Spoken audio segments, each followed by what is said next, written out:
इस सवाल में बोला गया है एक रेलगाड़ी और एक प्लेटफॉर्म की लंबाई जो है वो परस्पर बराबर है। यदि 90 किलोमीटर प्रति घंटा की रफ्तार से रेलगाड़ी 1 मिनट में पूरा प्लेटफॉर्म पार कर लेती है तो रेलगाड़ी की लंबाई को बताइए। देखिए, चूंकि यहाँ ट्रेन की लंबाई और प्लेटफॉर्म की लंबाई दोनों बराबर है, इसलिए हम ट्रेन की लंबाई बराबर प्लेटफॉर्म की लंबाई बराबर हम x ले लिया। और देखिए, स्पीड जो है वो 90 किलोमीटर प्रति घंटा है, लेकिन चूंकि हमें जो ट्रेन की लंबाई मीटर में निकलेगा, मीटर में पूछा भी है, तो किलोमीटर प्रति घंटा को हमें मीटर प्रति सेकंड में चेंज करना होगा। इसके लिए 90 किलोमीटर प्रति घंटा को हमने 5/18 से हमने गुना किया, तो हो गया काट कूट के 25 मीटर प्रति सेकंड। तो हमने 90 किलोमीटर को 5/18 से क्यों गुना किया? क्योंकि किलोमीटर प्रति घंटा को हमें मीटर प्रति सेकंड में चेंज करना था। अब देखिए, टाइम बराबर है 1 मिनट। चूंकि हमने मीटर प्रति सेकंड में किया हुआ है तो टाइम को भी सेकंड में लेना है। 1 मिनट बराबर 60 सेकंड। अब हम जानते हैं समय बराबर होता है दूरी बटे चाल, या टी बराबर होता है d/s। अब टी तो 60 सेकंड दिया हुआ है, ट्रेन की लेंथ है वो x है और प्लेटफॉर्म की लेंथ वो भी x है, और ये दोनों मिलके ही दूरी बनता है। तो x + x बटे स्पीड हो गया 25। तो d क्या हो गया? ट्रेन की लंबाई और आपके प्लेटफॉर्म की लंबाई। तो इस तरह 2x बराबर हो गया 60 × 25 और x बराबर हो गया 750 मीटर्स, जो इसका आंसर है।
एक रेलगाड़ी 800 मीटर और 400 मीटर लंबे दो पुलों को क्रमशः 100 सेकंड और 60 सेकंड में पार कर जाती है, तो रेल की लंबाई क्या होगी?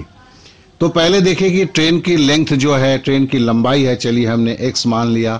तो पहले केस में वो पहले एक पुल को जो है 800 मीटर जो लंबी है उसे 100 सेकंड में पार कर लेता है, तो t1 बराबर हमने 100 सेकंड लिखा। और स्पीड, तब s1 क्या होगा? तो स्पीड बराबर होता है दूरी बटे समय।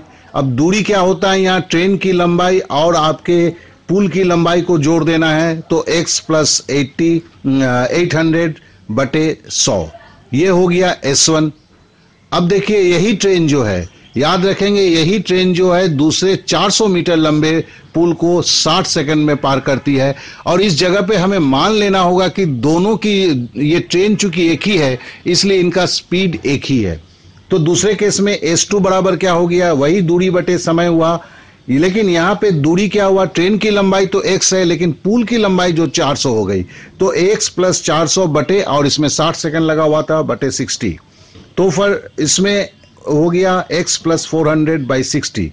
लेकिन चूंकि ट्रेन एक ही है, हमने बोला कि इसलिए स्पीड बड़ा एक ही होगा, तो S1 जो है S2 के बराबर होगा, अर्थात x प्लस 800/100 बराबर होगा x प्लस 400/60।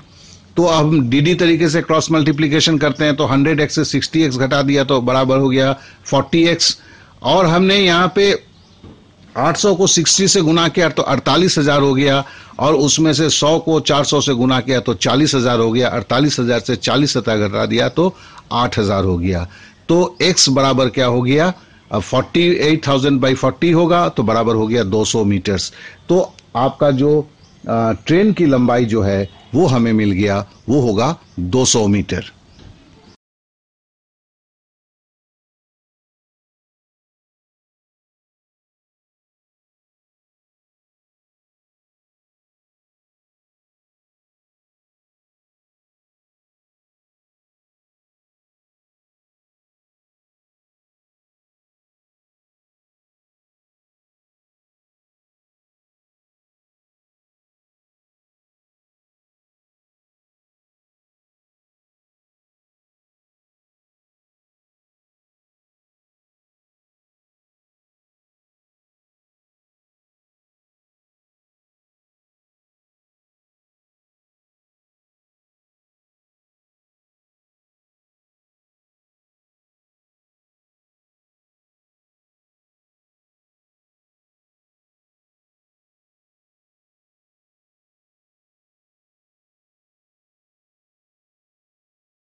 एक रेलगाड़ी एक समान चाल से 122 मीटर लंबे प्लेटफॉर्म को 17 सेकंड तथा 210 मीटर लंबे पुल को 25 सेकंड में पार कर जाती है, तो रेल की चाल क्या है।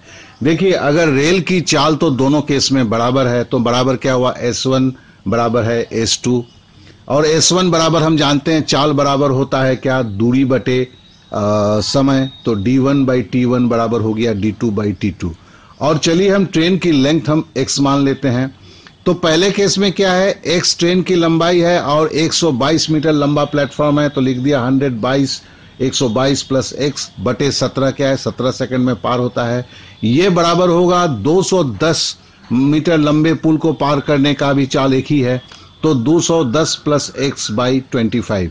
तो फिर हमने किया अपने तरह से जो क्रॉस मल्टीप्लीकेशन करते हैं, 25x माइनस 17x बराबर हो गया 8x, और 17 को अगर हम 210 से गुना करते हैं तो हमें आता है 3570, 3570, और अगर 25 को 122 से गुना करते हैं तो हमें आता है 3050। तो अगर 3570 से 3050 को हमने घटा दिया तो हो गया 520। इस तरह हमें x मिल गया 65 मीटर। तो x हमें 65 मीटर मिल गया। ये x क्या थी, हमारी ट्रेन की लंबाई थी। अब हम किसी चाल को लेते हैं, जैसे पहली चाल S1 को लेंगे हम, तो S1 बराबर होगा D1/T1। अब वहां पे जो है हमारा x का जो मान मिला हुआ है उसे हम डाल देंगे। तो पहले क्या था, 122 प्लस x/17 था, उसके जगह पे x के जगह पे हमने 65 रख दिया, तो 122 प्लस 65 बटे 17 हो गया, बराबर 187 बटे 17 हो गया, बराबर निकला 11 मीटर प्रति सेकंड। लेकिन जरा माफ कीजिएगा, यहाँ पे जो है आपका जो देखिए स्पीड जो है वो किलोमीटर प्रति घंटा में है। तो हमें 11 जो मिला, 11 क्या मिला, मीटर प्रति सेकंड। उसे अगर किलोमीटर प्रति घंटा में करना होगा तो 18/5 से गुना करना होता है, आप भी जानते हैं। तो हम 11 को जब 18 से गुना किए तो 198, और बटे 5 आया, तो इसको काट कूट करके दशमलव में करेंगे तो आएगा 39.6 किलोमीटर प्रति सेकंड, जो इसका उत्तर होगा।